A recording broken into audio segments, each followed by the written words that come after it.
Good morning. Today we're going to be continuing with our Webquest activities. The Webquest activities are going to come to a close very soon before we move on to our next set of related activities about climate change and how to roll back some of the damage and hopefully fix some of what's going on in the environment. You're going to have task 5 today and task 6. We're going to first take a look at task 5. Task 5 is a video with Neil deGrasse Tyson. This video is going to go over some background information about the release of carbon dioxide into the atmosphere. If you remember from task 3 and task 4 yesterday, we did discuss a lot about how one of the main greenhouse gases that's released is carbon dioxide.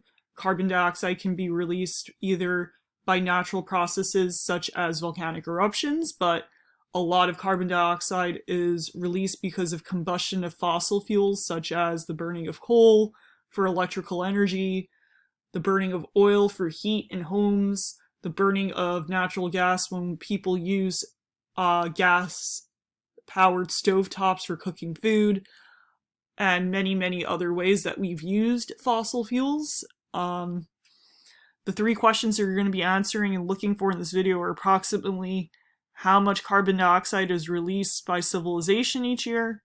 Besides volcanoes, what activities can cause excess amounts of carbon dioxide to be released into our atmosphere? And if humans could see carbon dioxide that is being released, how do you think they would respond?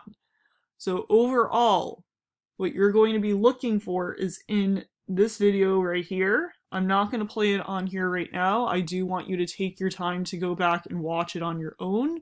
I would be glad to discuss it during office hours at 1 p.m. I know some of you also have questions about previous lessons. I really encourage those of you who have those questions or are having trouble answering the previous documents, do attend office hours with me then. The video is going to go over how the release of carbon dioxide has changed over the years. It's going to discuss the different ways carbon dioxide has been released and the effects, the negative ones that carbon dioxide has had on Earth overall as a whole for climate change as well. So take your time. I will post this to Google Classroom as a link as well so that you can watch it freely from Google Classroom for those who have issues accessing some of the sites. Otherwise, we have task 6 as well. Task 6 is called the Climate Time Machine. The website you're going to be using is a NASA government website, and you're going to be looking at 4 different sections: the sea ice section, the sea level section, carbon dioxide, and global temperature. These are all very closely related to each other because, as we've discussed, as the average temperature of the Earth increases, the sea ice, such as glaciers and ice sheets near the Arctic caps, melt.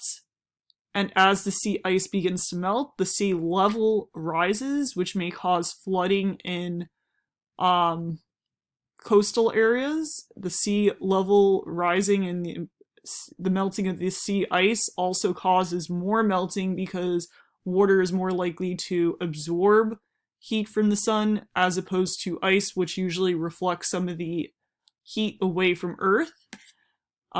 Most of this is caused by release of carbon dioxide into the atmosphere, which is a greenhouse gas that prevents heat from being emitted back into space, and the global temperatures, which cause the melting of the ice and the rise of the sea levels as well, due to the greenhouse gases. So as I said, you're going to be using a NASA website. You're going to click here. I will post this directly to Google Classroom as well. And it will take you to a website that looks like this. You have 4 sections: sea ice, sea level, carbon dioxide, and global temperature. So if I go back to the document you're working with, the 4 sea ice questions, for example, are: what does the sea ice visualization show? What range does the visualization show? What is perennial ice cover? And how has the amount of perennial sea ice cover changed since 1979? So if I go back to the climate time machine and I click on sea ice, I come down here, there's a visualization for me to drag from 1979 all the way up to 2019. It's telling me here the visualization shows the annual Arctic sea ice minimum since 1979. At the end of each summer, the sea ice cover reaches its minimum extent, because remember, summertime means melting, even in the Arctic where it's still relatively cool, leaving what is called perennial ice cover. The area of the perennial ice cover has been steadily decreasing since the satellite record began in 1979. So this is the visualization of what the ice looks like at the end of summer every single year from 1979. So if I slowly drag this across, that's 1980. I'm going to show you how to look at this so that you know what to do with each other visualization.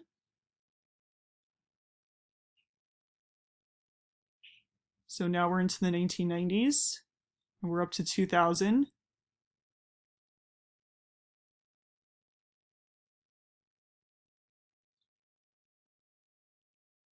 And now we're seeing some pretty big changes in some years. And all the way up to 2019. Now, if I go back, that's a pretty massive change right there. 1979, 2019. So you would go back to here and you would say, what does the sea ice visualization cost? One example of what you could write here is the sea ice visualization shows us the amount, of ice cover in the Arctic at the end of each summer from 1979 to 2000, I believe. 2019, sorry. So that's an example of an answer right there. What range does this visualization show? The range that the visualization shows us is each summer from 1979 to 2019, which would make my first answer repetitive, so I can come back and take out the years from here, correct my spelling. What is perennial ice cover? This is the last question. I'm going to show you what to type.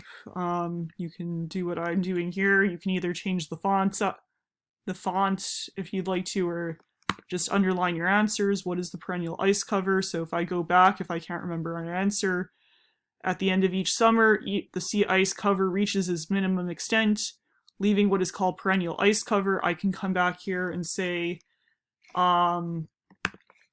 the perennial ice cover is an image of the amount of ice at the end of each summer after summer. It is a minimal amount of ice since melting occurs during the summer. Again, correct my spelling because I'm typing too fast, but you get the idea. I'm going to take these answers out obviously in a minute, but because you're going to have to answer most of them on your own, but feel free to use these as a model for what you should be answering. You're going to have questions for sea level as well.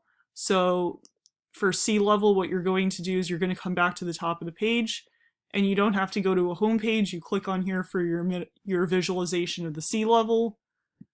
Your visualization of carbon dioxide's changes from 2002 to 2016. And your global temperature changes from 1884 all the way up to 2019. I hope this is helpful, especially the visuals. If you have any questions, again, I will be in office hours starting at 1 p.m. I will be glad to help you with any of the other sections of the Webquest. And otherwise, you can leave a public comment for me if it's something that will benefit everybody, or you can leave a private comment if it's something that's more detailed and personal about one of your answers for the question and you just want to talk between the two of us. There's also email. Any other questions, please let me know. Thank you and have a very, very nice day.